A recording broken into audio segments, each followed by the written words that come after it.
હું ને તમે આપણે ગમે એટલા પ્રયત્નો કરીએ પણ આપણે બધું જ આપણા હાથમાં છે નહીં. આ દુનિયામાં ઈશ્વરની સાથે સંબંધ બાંધી રાખો. આપણે છે ને દુઃખી થઈએ ત્યારે જ ભગવાન પાસે જઈએ છીએ. બહુ સ્વાર્થી છે આપણે એમ ભગવાનના મંદિરે નહીં જતા, એની માળા નહીં કરતા, ભજન નહીં કરતા, ભક્તિ નહીં કરતા. તકલીફ પડે ને ત્યારે દરબારમાં જઈને પછી માંગણી કરીએ, હે ભગવાન મારી હામું જો. ત્યારે કોઈ સંત પાસે જાય, અમારી પાસે આવે એવી રીતે લોકો. અને એ આવે ને ત્યારે મોટું જબરું તિલક ચાંદલો કરીને આવ્યો હોય સ્વામિનારાયણ સંપ્રદાયનો. પછી કે સ્વામી આમ તો આમ મંદિરે તો રોજ આવતો જ પણ તમે આમ વાંચનમાં આવો ડિસ્ટર્બ ન કરું. આજે એમ થયું કે સ્વામીના દર્શન કરી આવું. પછી આવીને બે અને પછી ધીરે ધીરે ધીરે કરતા કોથળામાંથી ઊંદરડા મળે બારા કાઢવા. સ્વામી આમ છે ને તેમ છે ને કાંઈક તમે પ્રાર્થના કરો ને કાંઈક ભગવાનને કહો ને કોઈક એકાદો મને થોડીક મદદ કરે ને હરિભગત તો હું આ ધંધામાં જ આમાંથી ખોટમાં જ બહાર નીકળી જાઉં. આપણે પૂછી કેટલું ખોટ ગઈ છે તો કે 10 કરોડનું દેણું થઈ ગયું. મેં કીધું 2-5 લાખનું હોય તો અમારા પગ કાંઈ કાંબે. મેં કીધું આમાં આ 10 કરોડમાં અમારી ક્યાં લેવા જવા. મેં કીધું આવા સ્વાર્થી છે આપણે, આપણને ખબર પડી જાય. એ તિલક ચાંદલો એને ખોટો જ કર્યો હોય. મરતા પહેલાં મારે ને તમારે હનુમાનજી, આપણે આમ હનુમાનજીને છે આમ ભજીએ છીએ ને, એ તેલ ચડાવીને મનોકામના જ પૂરી કરવી. કોઈ દી એ વિચાર નહીં આવતો કે હનુમાન જેવા નિષ્કામ ભક્ત હતા એવું મારે પણ નિષ્કામ ભક્ત થવું છે. એ વિચાર આપણને નહીં આવતો. જગતમાં એક જનીમો રે જેણે રામને ઋણી રાખ્યા, રામને ઋણી રાખ્યા, એણે રામને ઋણી રાખ્યા. રામ એનું કોઈ પણ પ્રકારનું રામ એનો ઉપકાર ચૂકવી ન શકે એવો ભગત હનુમાન. કોઈ દી રામ પાસે કોઈ ઈચ્છા જ ન રહે. વાલ્મીકી રામાયણમાં રામચંદ્ર ભગવાન બધાને ભેટ, ગાદીએ બેઠા પછી બધાને ભેટ આપતા હતા. હનુમાનને એના કાર્યના બદલામાં ભેટમાં દેવા માટે રામ પાસે કોઈ એવી વસ્તુ જ નહોતી કે હનુમાનના કાર્ય સેવા એના બદલામાં રામ કંઈક આપી શકે. આ નિષ્કામ ભક્તિ છે, આ જ્ઞાની પુરુષની ભક્તિ છે, આ નિર્ગુણ ભક્તિ છે, જેમાં રામ પણ ભગવાન પણ મૂંઝાઈ જાય કે આની ભક્તિના બદલામાં મારે દેવું. અને રામે ત્યારે એટલું જ ખાલી કીધું હતું હનુમાનજીને, હનુમાન તારા એક ઉપકાર, તે જે મારા ઉપર ઉપકાર કર્યા છે, વનમાં મારી જે સેવા કરી છે, યુદ્ધમાં સેવા કરી છે, તારા એક ઉપકારના બદલામાં હું મારા પ્રાણ આપી દઉં ને તોય ઓછા છે, બાકીના તારા કરેલા ઉપકાર તો બાકી જ રહી જાય. માટે હનુમાન હું એટલું વરદાન આપું છું કે જા તારા જીવનમાં તે કરેલા ઉપકારનો બદલો દેવાનો મારે કોઈ દી વારો જ ન આવે. મર્મ ભરેલો આશીર્વાદ, તે જે ઉપકાર કર્યા છે એનો બદલો દેવાનો મારે વારો જ ન આવે. અર્થાત મને મુશ્કેલી પડી ત્યારે તે મારા ઉપર ઉપકાર કર્યા, તારા જીવનમાં કોઈ એવી મુશ્કેલી જ ન આવે કે મારે એ ઉપકારનો બદલો દેવા તને મદદ કરવી પડે. માગવું પડે જ નહીં ભાઈ, નિષ્કામ જો ભક્તિ કરીએ ને તો. અને એક ચીજ એવી હું કહીશ કે આપણે બધા ગમે એટલું કરીએ, બાકી એક દિવસ સ્મશાનને લક્ષ્યમાં જ રાખવાનું. આપણે બધાને બાળવા જઈએ છીએ તો આપણે એમ કે આપણે એને બાળીએ એવા. કોઈ પણની નનામીમાં જાઓ ત્યારે એટલો વિચાર કરો કે આપણે એને એના અંતિમ સ્થાને નથી લઈ જતા, એ મરેલો આપણને જીવતાને આપણું અંતિમ સ્થાન બતાવવા લઈ જાય છે. તમારે એક દી અહીંયા આવવાનો છે. અને એટલા માટે નિષ્કામ ભક્તિ મારા તમારા જીવનમાં આવવી જોઈએ. વાલ્મીકી ઋષિ કહે છે, જેના હાથ સેવા કરે, કાન કથા સાંભળે, જીભ ગુણગાન ગાય. અને હે રઘુરાય તમે કોના હૃદયમાં રહેશો? તો કહે છે, કામ ક્રોધ મદ માનન મોહા, લોભન ક્ષોભન રાગન દ્રોહા.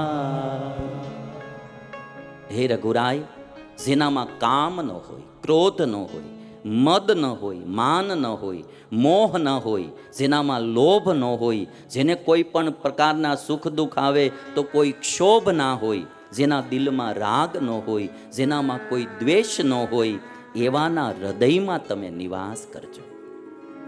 થઈને સાધુ થવાની વાત ભાઈ, મારે તમારે બધા આમાં એવું નહીં કહ્યું કે આ સાધુ ભગવા પહેર્યા હોય એની માટે. જેને હૃદયમાં ઈશ્વરનો નિવાસ કરાવો એને બધાય આનાથી પર થવું પડે. ત્યાગી અને ગ્રહીમાં એટલો ફરક, અમુક વેશનો ફરક હોય, અમુક ચીજો હોય કે અમુક વસ્તુ અમે ન રાખી શકીએ, તમે રાખી શકો, આટલો ફરક. વૈરાગ તો બેયને સરખો જ જોશે, ત્યાગમાં ફરક પડે. અમે ધનનો સંગ્રહ અમારા નામે કંઈ ન કરીએ કે તમે તમારા નામે બેંક બેલેન્સ કરી શકો, અમુક ચીજો તમે રાખી શકો ગ્રહસ્થો, પણ વૈરાગ તો જનકની જેમ બધાને જોશે ને જોશે. કામ ક્રોધ મદ માનન મોહા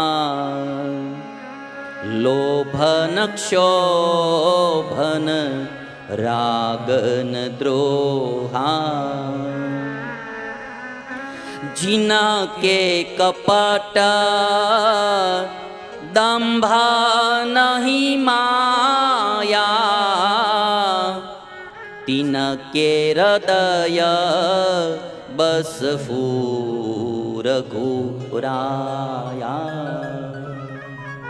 જેના જીવનમાં કામ ક્રોધ મદ માન મોહ લોભ ક્ષોભ રાગ દ્વેષ કપટ દંભ માયા ન હોય, એના દિલમાં તમે નિવાસ કરજો.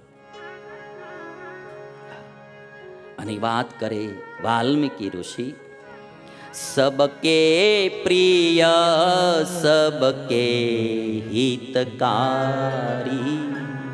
જે બધાને વાલો લાગતો હોય, બધાનું હિત કરતો હોય, આવા જીવના હૃદયમાં તમે નિવાસ કરજો. સબકે પ્રિય સબકે હિતકારી દુઃખ સુખ સરીસ પ્રશંસા ગારી. જેને સુખ દુઃખ સમાન હોય, જેને કોઈ પ્રશંસા કરે કે ગાળ દે, માન અપમાન જેને સમાન હોય, એવાના હૃદયમાં તમે નિવાસ કરજો. જનની સમજ્યા નહીં પરનારી. પોતાની માં સમાન પરનારીને જે જોતો હોય, એવાના હૃદયમાં તમે નિવાસ કરજો. આવી એક ચોપાઈ પણ ભારત સિવાયના કોઈ દુનિયાના દેશમાં તમને સાંભળવાય ન મળે ભાઈ. હિન્દુસ્તાનનું જે સંસ્કૃત સાહિત્ય, હિન્દુસ્તાનના સંતોનું જે સાહિત્ય, આપણને એમ લાગે કે ઉપર ભગવાન ન જોયો હોય, એવા સાધુને જોઈને તો આપણને એમ થાય કે ભગવાન તો આવા કેવો હશે ભાઈ, એની આમ પ્રતિકૃતિ લાગે. પર નારી તો જેને માં સમાન હોય, કોઈ જગ્યાએ એની કુદ્રષ્ટિ થાય નહીં, એવાના હૃદયમાં તમે નિવાસ કરજો. ચોપાઈ કેવી? વાલ્મીકી ઋષિ બોલે, જનની સમજ્યા નહીં પરનારી ધન પરાય વિષતે વિષભારી. અને બીજાનું ધન એ તો જેને ઝેર જેવું લાગે, એવાના હૃદયમાં તમે નિવાસ કરજો. અને બીજાની સંપત્તિ, બીજાની સમૃદ્ધિ, બીજાની ઉન્નતિ જોઈ જેનું હૈયું ટાઢું થતું હોય, ઈર્ષ્યા ન આવતી હોય, એવાના હૃદયમાં તમે નિવાસ કરજો. જે હરસી પર સંપત્તિ દેખી દુખિત હોહી પર બીપતિ વિશેષી. બીજાનું સુખ જોઈને જે રાજી થાય, બીજાનું દુઃખ જોઈને જે દુઃખી થાય, એવાના હૃદયમાં તમે નિવાસ કરજો. અને જે બીજાના ગુણ ગાતો હોય, કોઈ દિવસ કોઈના અવગુણ ન ગાતો હોય, એના હૃદયમાં તમે નિવાસ કરજો. અવગુણતજી સબકે ગુણ ગ્રહી વિપ્રધેનું હિત સંકટ સહી.